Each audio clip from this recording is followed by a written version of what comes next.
Chapter 5, Section 5.5, electron configuration of the periodic table. Pretty much already covered this, but let's just go through it one more time. You've got your S block. Here's helium. They moved helium on over. All right. You've got your P block. You've got your period, -1D block. So here's the 4th period, but this is 3D. 5th period, this is 4D. You get the idea. And then here's the F block, 4F and 5F. In all honesty, we don't mess with 4F and 5F. There are too many variations. There are too many things that are different, so we don't usually do 4F and 5F. Just know where they fit in and stuff like that, okay?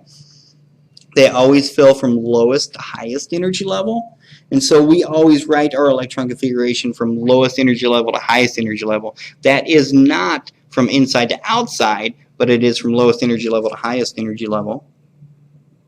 And of course, there are some exceptions to electron filling, and this is the only new stuff that's in Section 5.5. So let me tell you about these exceptions to these deviations to electron filling. All right. So the rule is, or the general hand-waving rule, is that a full S and P orbital is the most stable. Now, you don't want to remember this as noble gases. You want to remember this as the full S and P orbital. Okay. Then next is a half-filled full orbital. That's stable, not as stable as full, but still stable. And then after that is the half-filled orbital. All right. So the deviations are chromium and molybdenum deviate in the same way. Copper, silver, and gold deviate in the same way as well. All right. Now let me grab this periodic table, and I'm going to repeat it again. So let's see. Let's copy that. And let's paste it as a new page. All right, so there we go. So what I'm telling you is that chromium and molybdenum and copper, silver, and gold deviate in the same way. Let me show you that deviation. All right. So what we think chromium should be 4s2 3d4. That's what it should be, but it is not. It becomes 4s1 3d5. Why? Well, let's look back at the notes.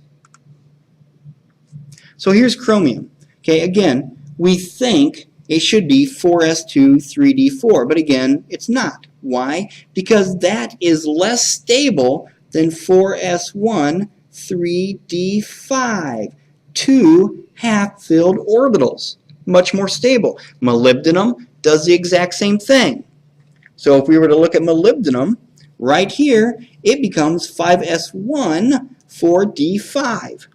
Tungsten does not do the same thing because of these F blocks. This F block that belongs right here. Okay?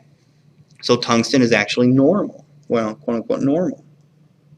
Now, let's look at copper, silver, and gold. We think copper should be 4s2, and this is again copper. We think it should be 4s2 3d9, but in fact it's 4s1 3d10.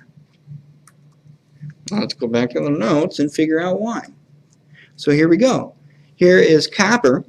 We expect it to be 4s2 3d9. You can see, there's nothing special about that, but if instead an electron is placed into that last D, we now have a half-filled, completely filled orbital, which is stable. So that's more stable than this expected electron configuration.